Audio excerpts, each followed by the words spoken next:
Welcome to Politics Done Right. I am your host, Egberto Willies. This is a progressive program that will take the mystery out of politics. This is the program that will encourage you to make sure government becomes we the people. Whether you are liberal, progressive, conservative, or otherwise, you get to air your point of view. We are an independent media outlet that, unlike mainstream media beholden to corporations, we only owe allegiance to you. Remember, you can also send me a tweet at EGBERTOWILLIES. That is at Egberto Willies. Let us engage. It is Politics Done Right. Well, folks, welcome to one more edition of Politics Done Right. I'm Egberto Willies, your host. Thank you so kindly for being a part of the show. We are going to have a great show for you today, assuming that the internet doesn't go down. Folks, let me tell you, just 5 minutes before we came on air, what happens?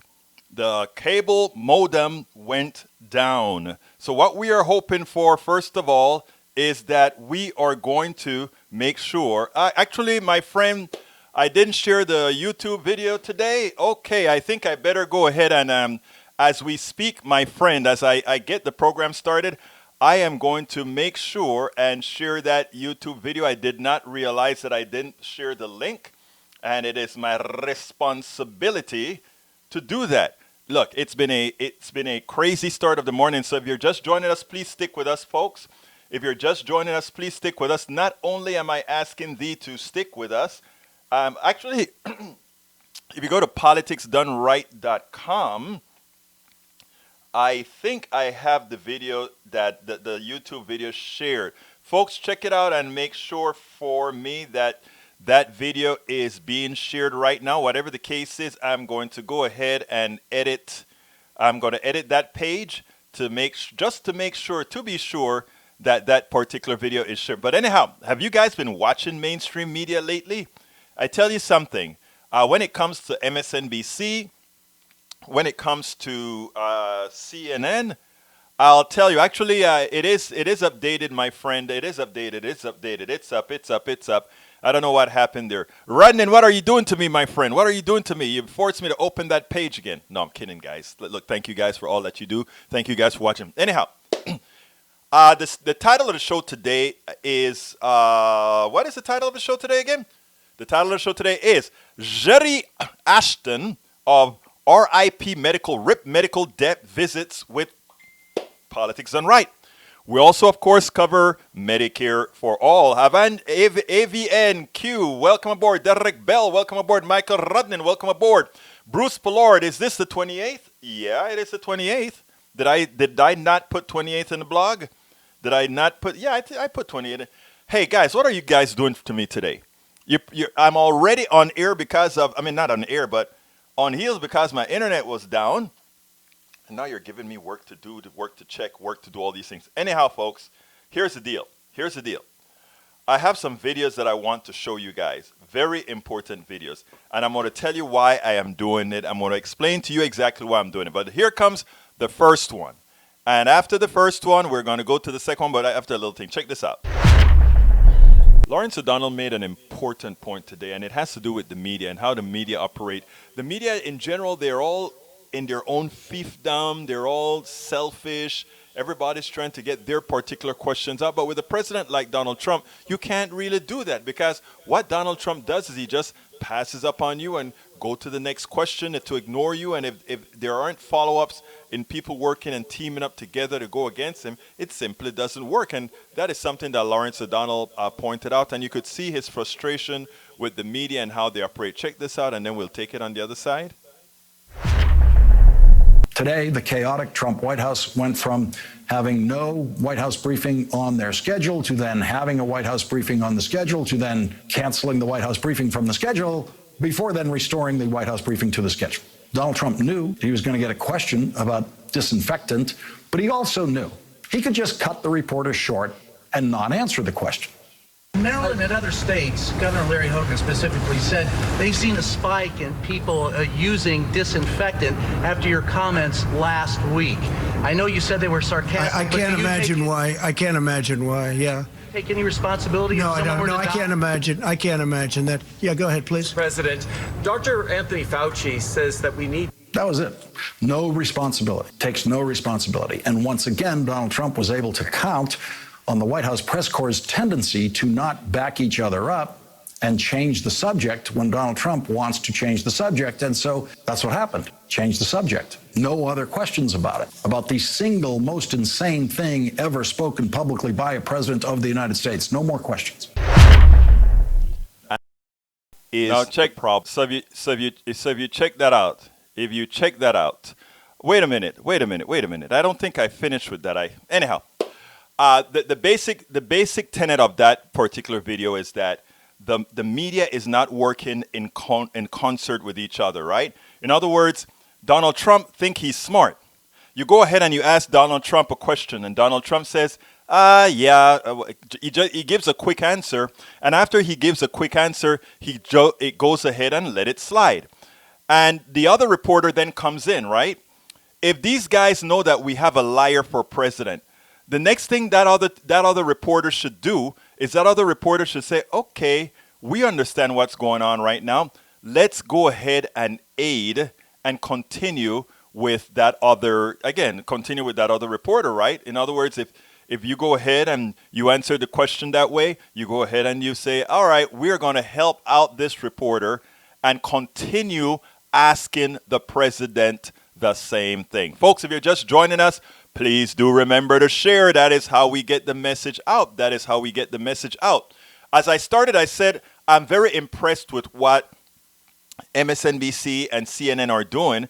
They're doing it within the context of them being a corporate network. So, I mean, they can't go as far as, let's say, we'll go, or as far as, let's say, some of the other the independent voices would go.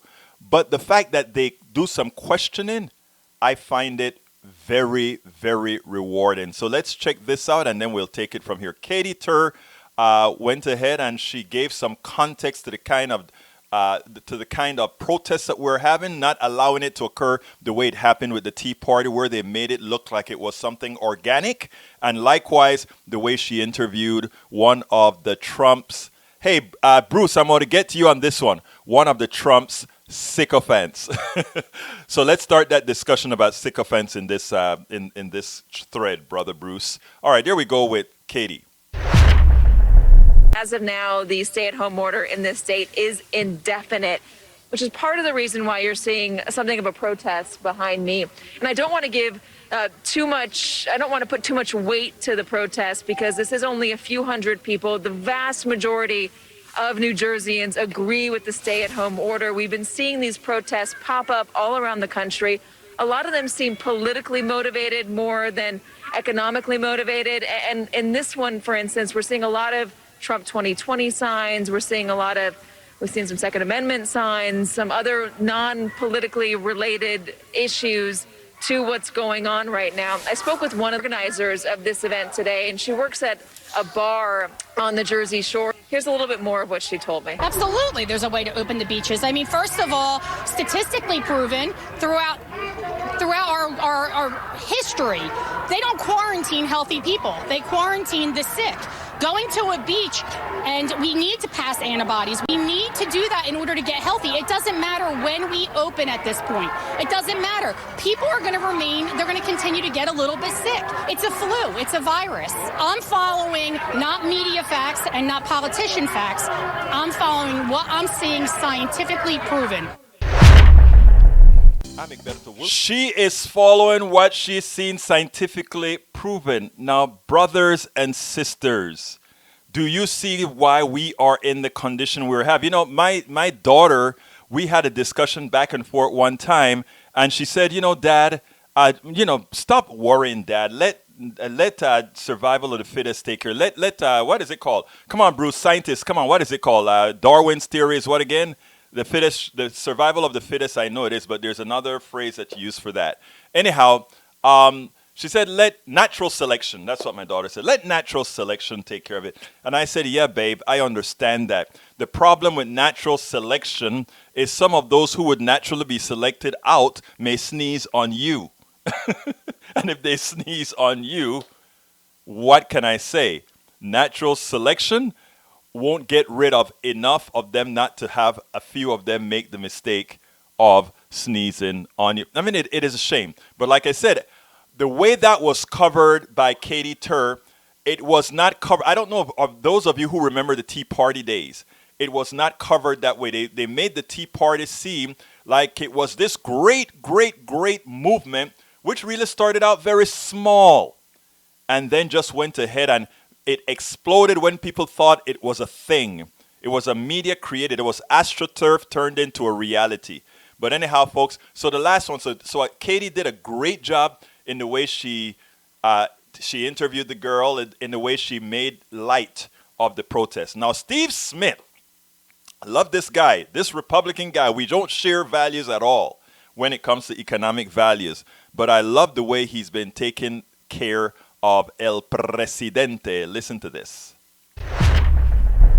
What did you make of the president's comments and prognostications on our economy today? It's more ludicrousness from the president. And of course, this is the same person who not long ago said that the COVID-19 virus would disappear by magic when 15 Americans had it. He said that soon none will have it. And so what we've seen is a series of misleading comments from the president from the beginning of this, really engaging in wishful thinking, happy talk, trying to tell the American people how he wishes the world would be as opposed to the way it is. There's 26 million unemployed Americans. That number is rising. We are in a terrible economic calamity in this country. We are in that calamity because of the ineptitude of the federal government's response to COVID-19. And we're going to see this get worse before it gets better. We're seeing in parts of the country food lines forming, hours and hours long, miles and miles long, people out of money, people out of food.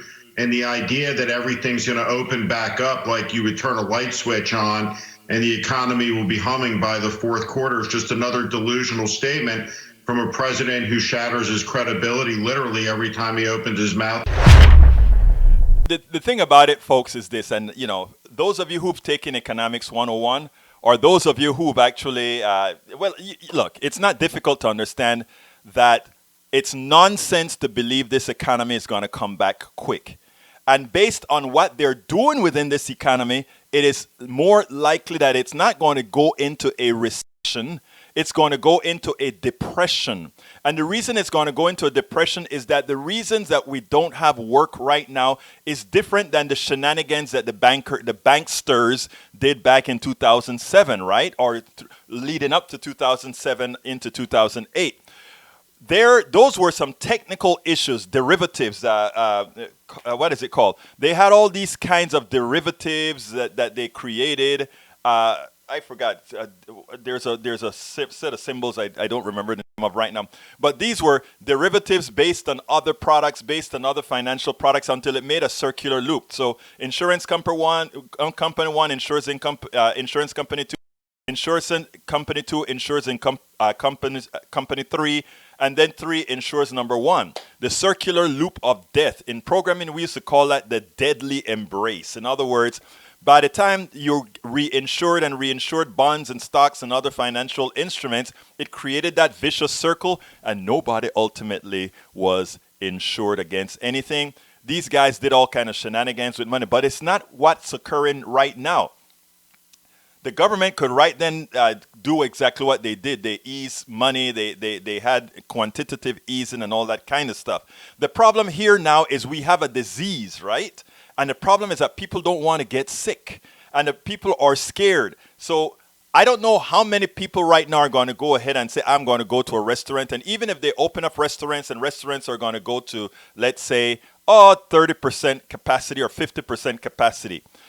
The mere fact that all these capacities have changed mean that all the profit margins, all the monies that percolate through the economy will not be there. There is going to be a decline, an economic decline. The question that we have is not whether there is going to be a sustained economic decline, it's whether we're going to have a depression. And what do we mean by depression? When we hit that tipping point, that no amount of money I can charge. In other words, If a restaurant says, come and eat at cost, and I still refuse to eat, I still refuse to go to that restaurant, at that point, that is a depression. I will talk to you about MMT some other time, because what you don't understand, Mr. Ledo, based on your thinking processes, you don't get that quantitative easing is a form of MMT. You don't get that the amount of trillions that we just threw into the economy was based on MMT theory. But yet again, I do not expect you to understand that.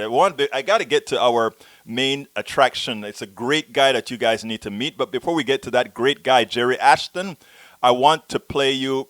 I want to show you what ineptitude looks like, because if you are a leader, you want to lead by example.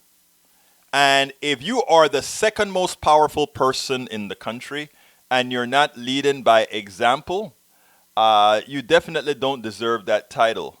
You definitely do not deserve that title. Let's take a look at this and we'll take it on the other side.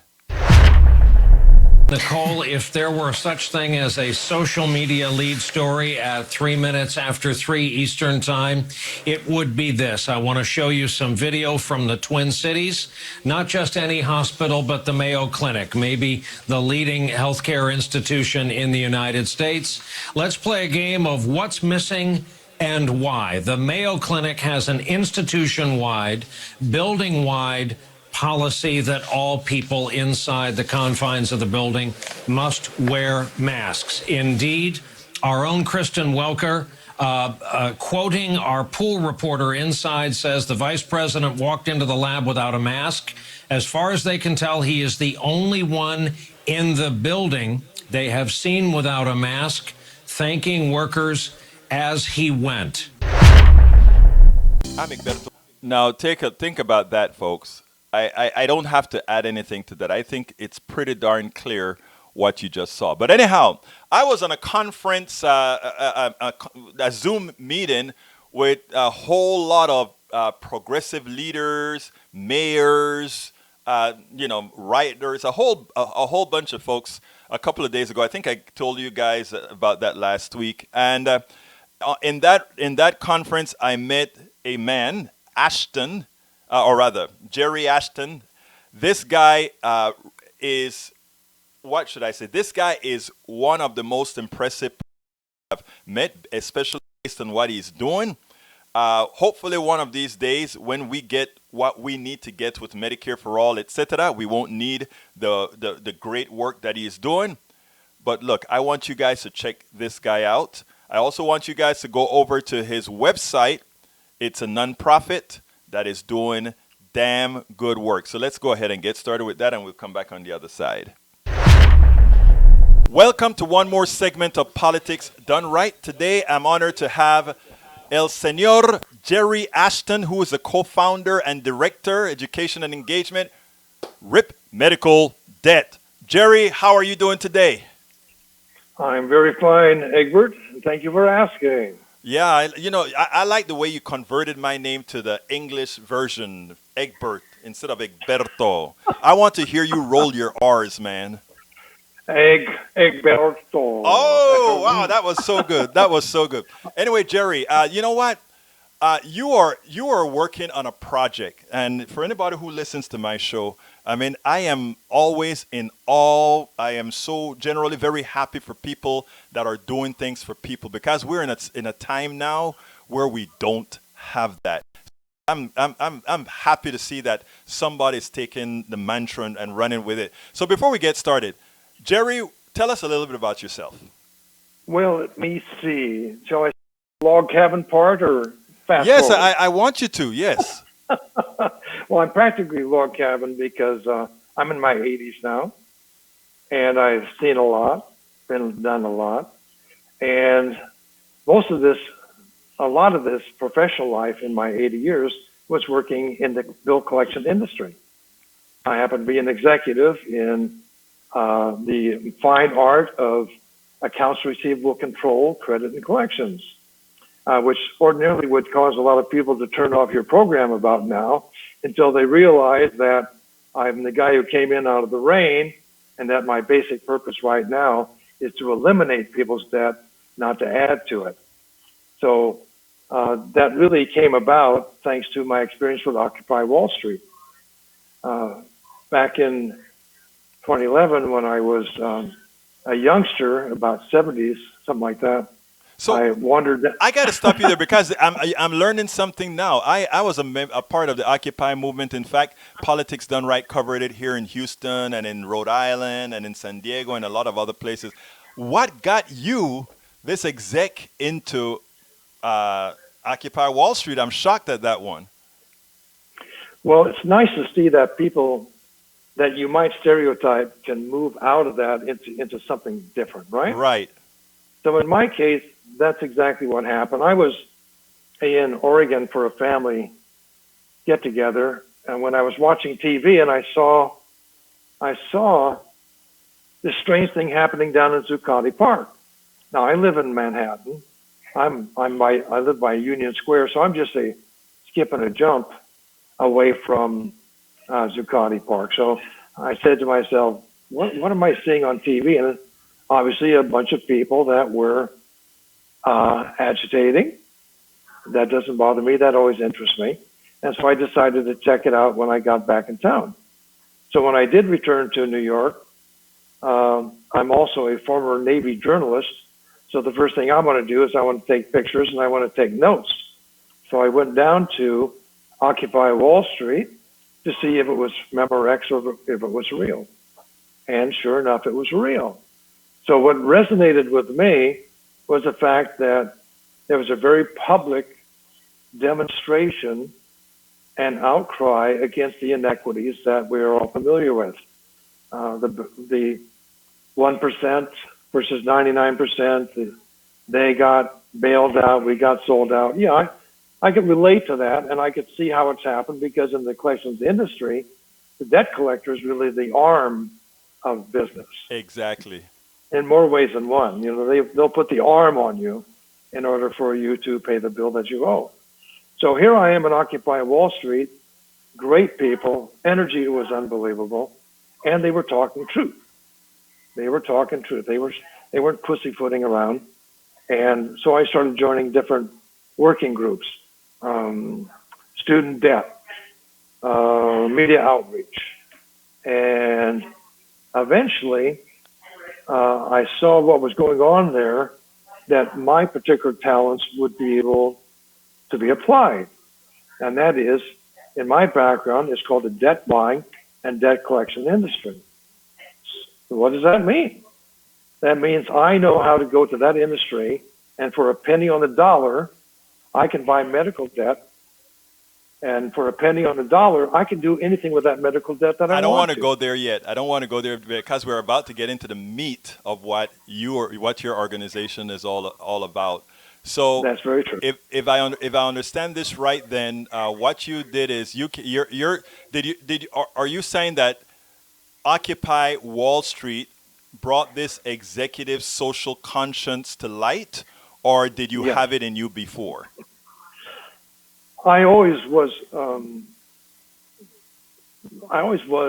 a loose cannon. I never got along to get along necessarily, and I was always more than happy to point out where people were going in the wrong direction. Right. So, and with my age, I date back to quite a few eras in which my feet hit the street, but never seriously like this. So the idea, well, my idea was I don't like to march just to march, and I don't like to scream just to scream. I like to put what I know to work. I like that. I like where you're going with that. I understand that. In other words, you don't want to just do things for the sake of doing things or going out in the street and screaming. A lot of what I do with the people that I am with is like we have to empower ourselves to go out and do something. But I want to touch on another thing because this weekend a friend of mine came over. Both of us made sure that we are quarantined over the last few weeks, so we could have come over and had a meal together. And she made a comment that resonated with me, right? And that comment was, she was upset with some people who got to the program of doing good after they were good, well, and secured. I don't know how to I can see both sides of that argument. Okay, one is that you can say some of us need to secure ourselves so that we can actually be a good influence and provide the necessary resources for the movement to go on. To some, it is like, well, to be in the movement, you have to be willing to sacrifice. I see both sides of the argument. I'd be happy to address that. Please do. I think where you are is what you do. If you happen to be ensconced in a high-paying job and maybe in a position in an organization where you can use that for good, then use it. Mm-hmm. But if your only resource is the unemployment check you get, I'm not expecting you to dump a bunch of money into creating yourself to do something. Find people who are doing what you want to see done. In some cases, it will be marching. In other cases, it'll be protest groups. In my case, I looked at what the problem was and said, okay, with my skill and background, it's a waste for me to carry signs. I'll be the sign. And that sign was eliminate and end medical death. I want to ask another question in that light, because that is true. What you're saying is absolutely true. You could actually use your skills to actually solve a problem. Now, there are times in this particular economic system where some of those who are a part of the movement are doing so in a detriment to a system for which pays them, for which, which the new paradigm shift that I'm thinking about will necessarily affect them. Okay, a lot of people in the movement, I mean, I can say that me joining this movement, what I did necessarily personally affected me. I'm no longer a software developer. I'm just doing this stuff full time. Just is hardly the word. You went from one career into another one. You were still equipped. You're still drawing a lot of wisdom and experience that you exactly. had. And that's what you're putting to work when you're telling people what they need to hear as far as you understand it, just like with me. As well as I understand the problem. Very good point. Now, my question, though, is a bit deeper, and I want, you are the ideal person to answer it. There are certain things that you are going to stand for that will necessarily affect your current, that not necessarily all of it, but partially your current financial, your personal economy. Mm-hmm. I have no problem with saying that those who have more, who temporarily have more, should give to those who temporarily have less. So whether that's through taxation, whether that's through some form of sharing or distribution, the question that really needs to be asked is, how much are you willing to give up to get this perfect world or a more perfect world? And in my case, since I'm already semi-retired, which is another word for unemployed, when I started my charity, RIP Medical Debt, I'll give you some of the history, but I didn't have a penny to, But I want to butt in again, because your answer was, I think the answer that you gave there, I think is what a lot of people who are measured in what they do, and the way you answered it, I think it gives them the reason to come about and say, you know what, I should be doing this, I can do this, and I can do my part. We have to, many of us make good prototypes for those in the system that refuse to help or refuse to assist, and have to be the catalyst to get them off their butts, if you will.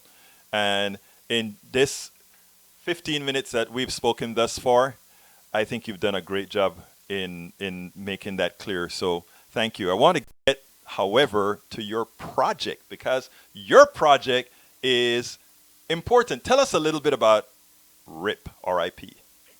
RIP Medical Debt. Again, it was because of the enthusiasm, the motivation, the desire to make a difference, and to use my particular skill set to do that I launched a charity with a partner of mine called Craig Antico, who is also in the debt collections industry. We decided that we would put our talents to work and create a charity. a 501c3. That was in January of 2014. And we were great bill collectors, but we were terrible at raising money. And in the first couple of years, it was horrible. I think we might have raised $20,000 or $30,000 at most. So if it weren't for maybe being in the right place at the right time or good luck, but we were discovered by a comedian by the name of John Oliver, if you're familiar with him. Of course. Of course. Well, Last Week Tonight with John Oliver decided that they were going to pillory the debt buying and debt collections industry. And to do that, they disguised themselves as a collection agency, and they went to conferences, and they took film of these guys saying terrible collection things, and they were going to expose that.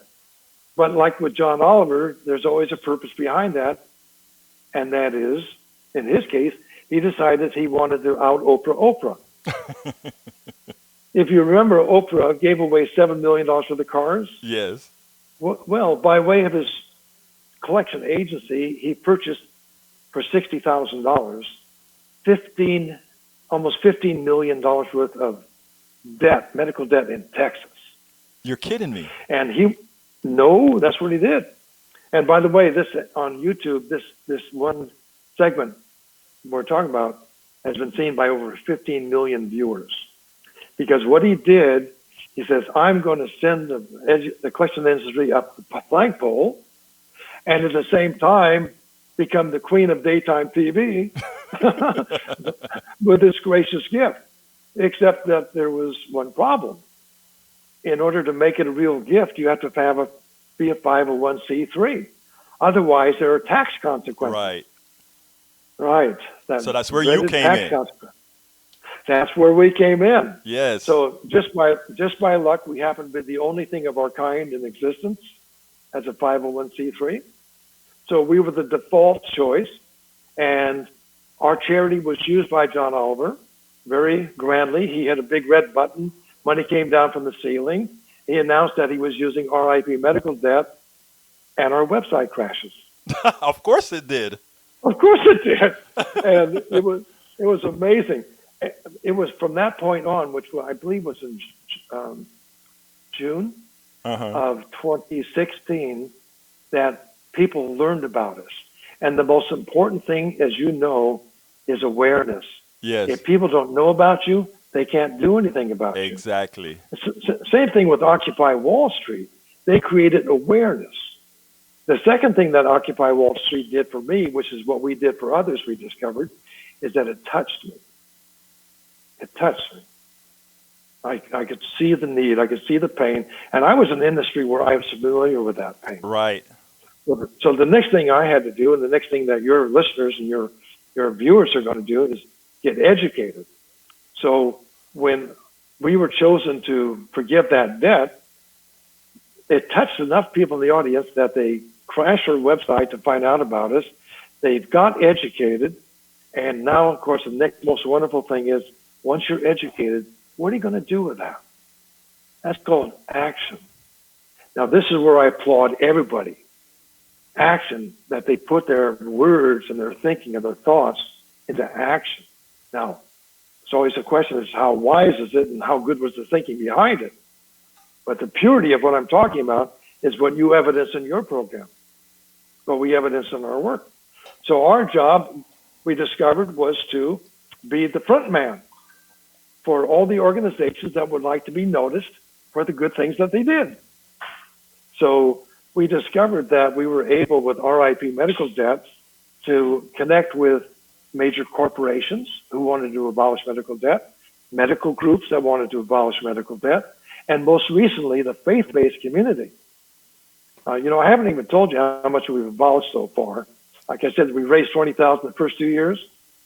Well, our goal was to abolish $1 billion worth of medical debt.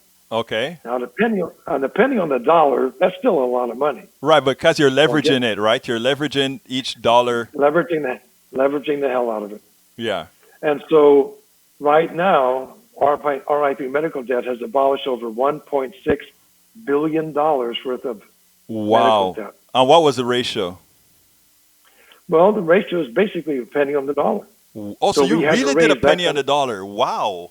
Yeah, yeah, yep. That is great. Now, I was talking about the faith-based community. For some odd reason, there's a resonance about forgiveness and Christians, and of course, Jews and Muslims. In those religions, there's a desire to help those who need help, and forgiveness is the key to that. So when churches discovered that we were able to abolish debt in their neighborhoods, because we can go right down to zip codes, that we can abolish the debt of their neighbors, not necessarily their parishioners, Right. for a penny on the dollar. Last year, over 100 churches joined with us to abolish $300 million worth of medical debt. Wow. Wow. So, yeah, here's the sad part. Did I mention I wrote a book? No, show me your book, and I wish you had told me. I'll put it inside of the. Let me tell you. Put it in the screen. Let me see. Put it up a little bit more. Okay. Okay. A little bit more Can to you the see? right. This side. There you go. There you go. Okay. Okay. I tell you what. I tell you what. I'm going to put a picture of it in the blog when I write the blog post for it. Okay. Okay. And I'll also put a link Well- to it on. I imagine it's at Amazon, right? Yes, it is. Uh-huh. So I'll get a link and And all of that. Well, when you and I talk about education, and you're an educator, you may think you're a talk show person or what have you. I'm an You're engineer, educator. man. Engineer first, please. Oh please. yeah. Well, you're engineering education. Okay. All right. Let's go for it. So education being that, myself and one of the other founders, Robert Goff, who was our founding board member, we wrote a book called The Patient, the Doctor, and the Bill Collector. Hmm. That's a triumvirate, isn't it? No, it's a crazy word, but go ahead. Yep, patient, doctor, bill collector. And then we decided we wanted to make sure that medical debt was ended. So that's why we brought Craig into the picture, and the three of us wrote a book. But the interesting thing about that book is that we have three different points of view. It's not just three talking heads saying the same thing. We disagree with each other. We're internally in RIP medical debt, we're as much of a rainbow of thoughts and politics as you'd find in the general public. The difference is, what we've learned to do is to take any of our differences and put them to the side for the greater good. And that greater good is taking medical debt off the backs of our fellow Americans. Well, look, I'm going to tell you something. I am enlightened. I'm happy that we're going to put this program out here. I think this program is going to be enlightening to quite a few people. One of the things, we spent some time together on a conference, on a Zoom earlier this week, or I guess late last week. Yes. A whole bunch of progressives, I guess, were together discussing issues. Do you consider yourself a progressive? Yes. The three authors of the book, I'm the progressive. Okay. There's a conservative, and there's someone who still has a compass. But anyhow, so I mean, so that what I found, there's a question that was asked, and that was, how can we really make a difference? How can we really get it out there? And one of the things I wanted to say, but being the newcomer to the call with Dennis Kucinich and the mayor of two other cities out there, I am always quiet the very first time I enter a group till I'm no longer quiet. Right. Yeah. And but what I wanted to tell the group was that the biggest hindrance that we have as progressives as getting these words out is getting the word out through the media. And the reason why is that the general purpose, let me tell you, Jerry, you have a great project that you're working on, but that project is something that they want to have on the side.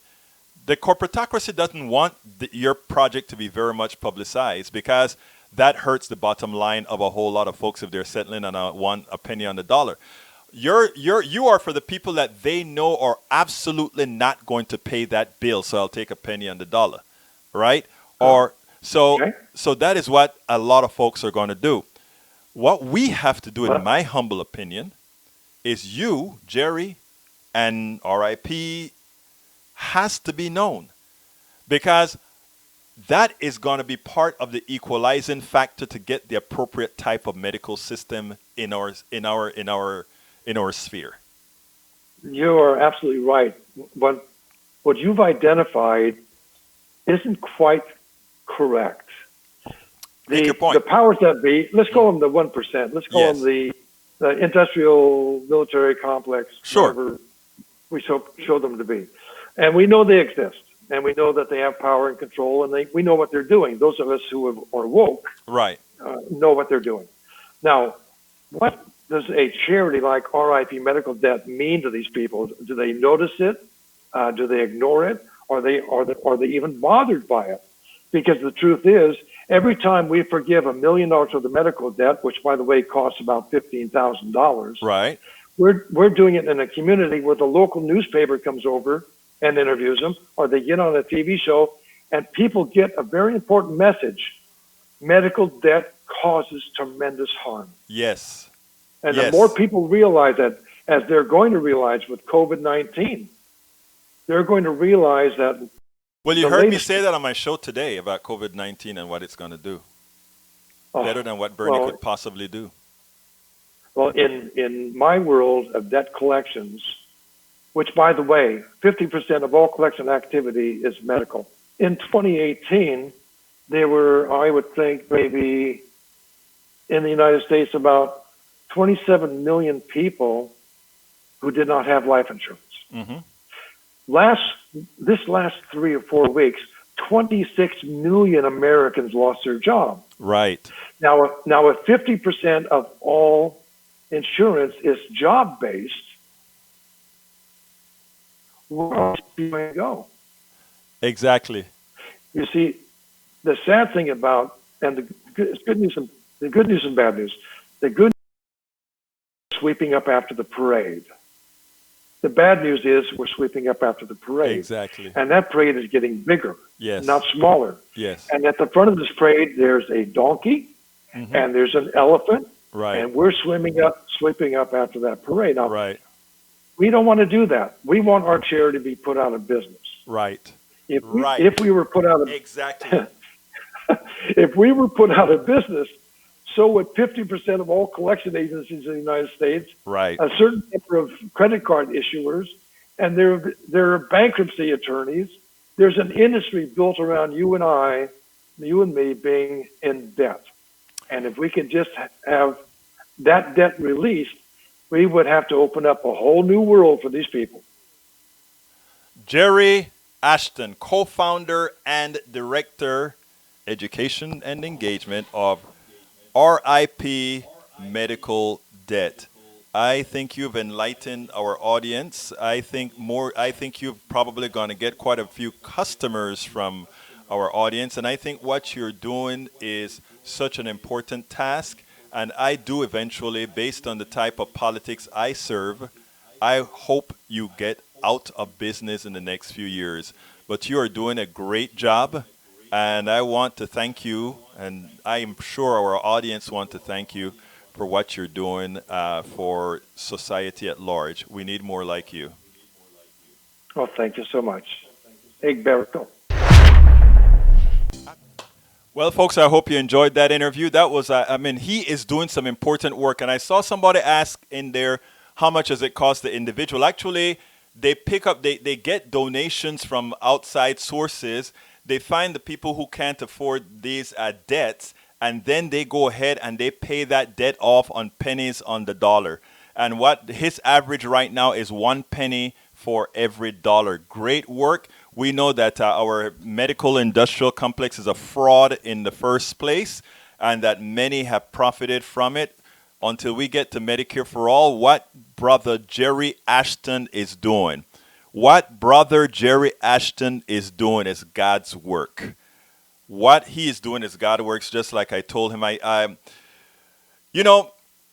The good thing about when you're in the progressive space, you come across a whole lot of people trying to do good. The problem that I find, and I think he only partially agreed with me, is that the problem is a lot of people don't see what others are doing. They don't see the goodness of people in general, the goodness of what they're doing. Even those folks that attempt to be ideological and bad. That's why you don't see me really tear up real badly on those who come in here and actually to many sound like they are heartless, or to many sound that they're obnoxious or whatever, because most of the folks that you find that way, they are indoctrinated in a certain particular manner that causes that behavior. And when that behavior eventually snaps in the head, things changes. Anyhow, welcome, Rose William. How are you doing, Rose? Michael Rudnin, my regular, is always here. Love to have you here and love the research that you do. We also have El Señor Bill Dudley. Then we have AVQ.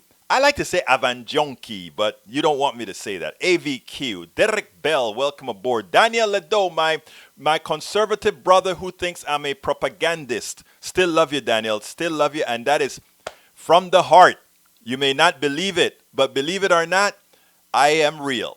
Anyhow, let's see who else is here. I got Derek Bell. Bruce Pollard, my brother Bruce Pollard, the scientist that gives me hell. He doesn't like the word sycophant. Come on, Bruce. We gotta, I gotta learn some new words every time. In fact, a few people here come and teach me words, and I'm like, hey, what's that word again? But anyhow, I thank you for bringing that word into the group for those who may not have known what the word means. But truth of the matter is, all our listeners, I think, knew what the word mean, brother. All right. Anyhow, let me go ahead and go through these things now. Okay. Michael says you didn't share. Come on, Mr. Rudnin. I did share. Bruce, is it the 28th? Yes, it's the 28th. Bruce, what's wrong with you, Bruce? It's the 28th, Bruce. Rudnin gave me a clip. I think it's that probably. That's the other thing. Derek Bell says, and you keep doing your work, brother. We got to keep doing it, brother. We got to keep doing it. AVQ, all good. Michael Rudnin says, Trump new rules for the modern political arena. Do wrong. Admit nothing, even when facing overwhelming evidence. Be shameless in your denials, and rubes and sycophants will believe you. Hey, you know what, Rudnin? You could turn that one into a darn poem. All right, Derek Bell say, yeah, but just was on TV saying the comment he made 15 cases to was correct cause. Someday it will be 0. I love that one. In other words, when he said it's going to go to 0, hey, someday it's going to be 0, right? So, hey, I didn't lie. But, it's people like that. Okay, let's see. Derek says, yeah, no. For who else is here now? Michael. For news organizations trying to maintain factual accuracy, if you're worried about Trump and his cronies lying in real time, well, then stop covering Trump and his cronies in real. That's what, they started to do that. Rudnin. I'm not going to read the rest, but they started to do that. Bruce came in and said, is sycophant your new word of the month? No, but it came in handy for the stories that I was covering, Bruce. They were sycophants, and you know what? The reason for certain words, right, is so that you don't have to say you thankfully put out there self-seeking, servile flatterer, frowning parasite, existential, getting old. Since all those things apply to those people who protect the president, instead of saying all of that, I just say sycophant. And of course, we always will have El Señor Pollard, who's going to help me out with telling folks exactly what that means if they don't. All right, let's see. Darwin's theory of evolution and natural selection, according to Michael Rudnin. Yeah, that's what I was looking for, natural selection. I had one of those brain you-know-whats. Okay. Let me scroll down to the bottom because, all right, let's see. AVQ says, that was really bad mispronunciation. Avanji on Q. Okay, Avanji on Q. Okay, I got it now. Avanji on Q. Got it. Would you like to know the origin of this avatar? Yes, I would. It's the Dark Sun Dungeons and Dragons setting. I knew it had to be something like that. I knew it. Anyhow, folks, before I go, I wanted to talk about two things. Everybody's talking about open up the government. I'm trying to get somebody on that's going to talk about the perils of open. When I say opening, letting people go back to work at will. But here's the thing. They like to bring Sweden in. Oh, Sweden decided to go ahead and just let things be, and all their economy stayed the same. All the things were open. People got to work, all of that. And their death rates were about similar to that of the United States, which is pretty damn high, right? So their death rates was high, and they tolerated that high death rate with keeping things constant.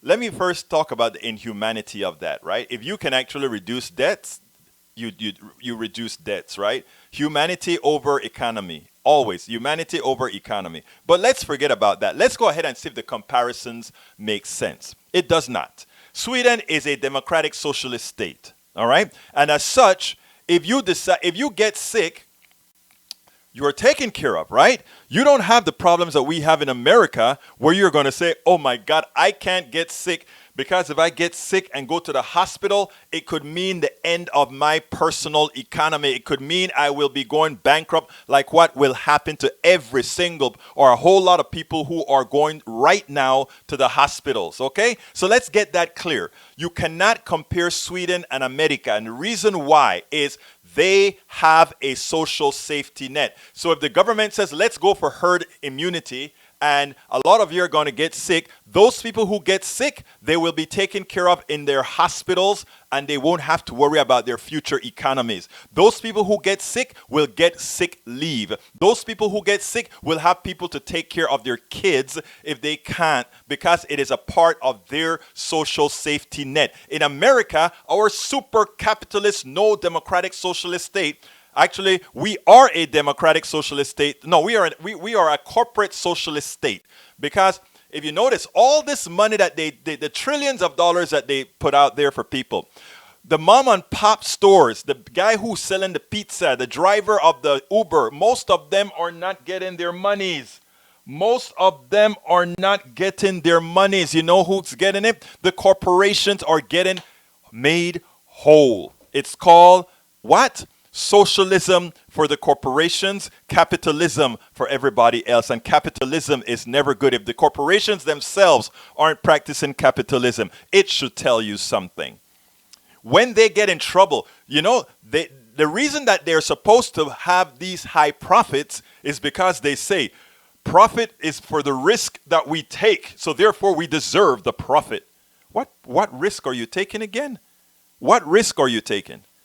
If whenever you take a risk and it doesn't pan out, we solve your problem. There's no risk there. So anyhow, there's no comparison between Sweden. Anyhow, you know, this time it's time for me to go ahead and tell you guys, please remember this is a show that requires your support or asks for your support so kindly. So please go to store.politicsdoneright.com. Again, that is store.politicsdoneright.com and get one of our cups, get one of our t-shirts, get our as I see it, class warfare, the only resort to right-wing doom. You know what? You can go. I can go ahead and put that store right there in here, and there is the store. You can get to the store right there. And of course, the best thing, what we really need is your subscriptions to stay alive. And our subscriptions start at very inexpensive rates. So please consider going to patreon.com/politicsdoneright. That is patreon.com/politicsdoneright. Support the show. Buy us a cup of coffee, a couple of cups of coffee, whatever amount of coffee you want to give us. We'll take it to make sure that we can get the word out, folks, because this is more important than anything else, to educate folks. Today we brought on Jerry Ashton. Jerry Ashton, for many people who are going to see this video, Jerry Ashton is going to be a lifesaver. They would not have known about Jerry Ashton, but, you know, well, maybe from some places, but others, they will pick up our podcast, they will pick up our vlogcast, they'll pick up something